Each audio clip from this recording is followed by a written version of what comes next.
Pastor Matthew Stuckey here from Verity Baptist Church, Philippines, and I'm making a quick missionary moment on the religion of Islam as it relates to the Philippines and the Filipino people. Now, the purpose of this video is not to critique the religion or explain to you why I disagree, but to give you an informative, non-biased perspective of Islam, specifically as it relates to the Philippines and to the Filipino people. Number one, what is the percentage of Muslims in the Philippines, and what is the location of the Muslims in the Philippines? The percentage of people in the Philippines that adhere to Islam is actually 7% of the population. I would have guessed it to be a lot lower than 7% before I lived here in the Philippines. And the 7% is not equally distributed throughout the entire country. In fact, where I live, the percentage is actually not that high. I certainly do run into Muslims, but it's certainly not 7% of the population. And in the area of Luzon, which is where I live, you have Metro Manila, you have a lot of the major provinces, 60% of the population in the Philippines, and there's a pretty low percentage of Muslims here in Luzon. In Visayas, which is where Cebu is, you have a pretty low percentage of Muslims. But if you go to Mindanao, which is the other third major group of islands here in the Philippines, you have a large number of Muslims. Said to be around 23.3% of the population of Mindanao is Islamic, and 93% of the Muslims that live here in the Philippines are said to live in Mindanao. And so even there in Mindanao, I mean, in Davao itself, the percentage is less than 4%, which is the major area there in Mindanao. But other parts of the Philippines are completely a Muslim majority.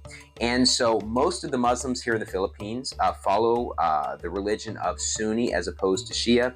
But there are in the provinces of Lanao del Sur and Zamboanga del Sur and Mindanao, there are some Shiite communities of Muslims there. Worldwide, the only countries that I know of that are predominantly Shia are Iran, Iraq, Bahrain, and Azerbaijan. There's other ones that have a large number, but most Muslims in this world are Sunni, over 80%. Same thing here in the Philippines. There is an area there in Mindanao, the BARMM, the Bangsamoro, officially the Bangsamoro Autonomous Region in Muslim Mindanao, BARMM, and it is an autonomous region located in the southern part of the Philippines. And so it is a Muslim-dominated area in that part. Number two, besides the percentage and location, what about the overseas Filipino culture, the OFW culture of the Philippines? The Philippines, along with the country of India, are probably the two most dispersed countries in the world in terms of their residents living in other locations. There are countries like Russia and Mexico that have a large number of people living elsewhere, but they're not as widespread in different areas. There are Filipinos all over the world. And so OFW is a term for overseas Filipino worker. There are a lot of people that consider the Philippines their home, but they're living overseas, at least for a time period. And there's about 15 million Filipino citizens overseas. And here are some of the areas where they have a lot of members. 5 to 6 million in the United States and Canada. And then if you look at Muslim areas, 0.9 million in the UAE. I know a lot of people, a lot of Filipinos that live in the UAE. 0.7 million in Saudi Arabia. 0.3 million in Kuwait, 0.25 million in Malaysia, 0.25 million in Qatar, and 0.1 million between Lebanon and Jordan. And so those are areas that are very commonly are mostly Muslims. And what takes place when Filipinos work in those areas, some do keep their religion of Catholicism or whatever their religion would be as they go over, but many end up converting to the religion of the culture they're in. Now, when it comes to this, there's a term for people that go over to a Muslim country and convert to Islam and they come back and they are now Muslim and they stay Muslim. It's called Balik Islam, returning as Muslim. But there's also a lot of people that become Muslim when they live in these countries, and when they come back, they convert back to Catholicism. I've had a lot of interesting conversations with people that lived in Muslim countries, and some of them, have come back fully Muslim, and others have said that, I was Muslim when I was over there, then I kind of came back to my religion, which shows that they're not specifically tied down to any specific religion. So, number one, we talked about percentage and location of Islam in the Philippines. Number two, the OFW culture. Number three, what is the history of Islam here in the Philippines? There was actually a Muslim group of people already here in the Philippines before Ferdinand Magellan came here 500 years ago. And quite honestly, if the Catholic Church never came here 500 years ago, I believe this would be basically a Muslim state, a completely dominated area by Islam. The person who was the head of the group that killed Ferdinand Magellan, Lapu-Lapu, was said to be basically Muslim with also a mix of indigenous beliefs.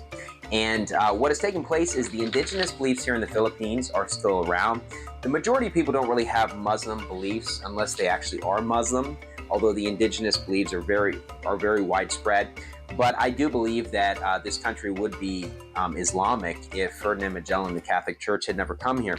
But the start of this was in the 14th century. The Sunni Sheikh Makhdum Karim reached the Sulu Archipelago and Jolo in the Philippines and established Islam in the country through trade in several regions of the island. Some people say even in the 10th and 11th centuries, Islam actually came here. And then there was Indian Muslim missionaries traveling to Malaysia and Indonesia, and they helped strengthen Islam in the Philippines. There was also Chinese Muslims, Indian Muslims, and Persians as well that brought Islam to this country. It says, by the next century, conquest had reached the Sulu Islands in the southern tip of the Philippines, where the population was Buddhist and Hindu, and they took up the task of converting the animistic population to Islam with renewed zeal. And so that's kind of interesting because in today, there's not a lot of Buddhists or Hindus in the Philippines. And you kind of wonder why, since it's an Asian country. But Buddhism and Hinduism actually was here in the Philippines, but then Islam actually basically took over in those areas, and eventually, of course, the Catholic Church took over. Lastly, number 4, what about the friction between the Muslims and the non-Muslims here, or even between Mindanao, which is where most of the Muslims are, and the other parts of the Philippines? A couple things to keep in mind. One is that there's different laws in the BARMM, the Bangsamoro Autonomous Region in Muslim Mindanao. And so they have some rules that are the same rules and laws as we have in the nation, but in some ways they act basically underneath their own law system. And so that's a very interesting situation. I guess something similar in the U.S., there might be some Native American populations that kind of get to go by their own rules in certain areas. But by and large, in the United States, you have one rule set. Here in the Philippines, it's a little bit different in those areas. The people that are primarily Muslim there in Mindanao, if you trace back their roots, they have a different origin, different ethnicity, and different languages as their background. Of course, over time, there's intermarriage, but there is also a difference in their ethnicity in general from the group that are Muslim over there versus the people that are just natively Filipino going back a long time. There's always talk about Mindanao separating from the rest of the Philippines. I don't think it's going to happen in my lifetime. I don't think that we're near that point, but it's something some people talk about, and sometimes there are some people that would like it to happen because Mindanao is, a little bit different with the religion that's over there and just various different things. During the days of Ferdinand Marcos, not the current Marcos that is the president, Bongbong Marcos, but his father, Ferdinand Marcos, in 1972, during the declaration of martial law, it ended up leading to quite a rebellion and battle between the army or the military of the Philippines and the Muslim people. It says here, from 1972 through 1976, a ferocious war between Muslim separatist rebels and the Philippine military raged throughout the southern Philippines. An estimated 120,000 people died in the fighting, which also created 1 million internal refugees and caused more than 100,000 Filipino Muslims to flee to Malaysia. The war was also extremely costly to the Marcos government. It was reported that by 1975, as much as 3/4 of the Philippine army was deployed in Muslim areas of Mindanao. So there's certainly a lot of friction going back then. There's definitely not as much now. There's various laws in place to try to keep the peace between the Christians or the Catholics and the Muslims and just the rest of society.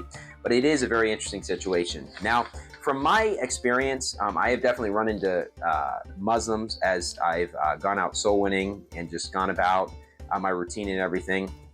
And there are some that are open to listening and they listen to what I have to say about the Bible. Most of them, though, are not that open. They already know what they believe. They're not interested in converting, and usually they have not listened. There are exceptions to that. But I did wonder when I first moved here if the Muslims would be a lot more receptive here than the United States, because a lot of religions are. But in terms of the people that are Muslims here, from my experience in general, especially if they're older, they've already kind of decided what they believe. They're not really interested in listening.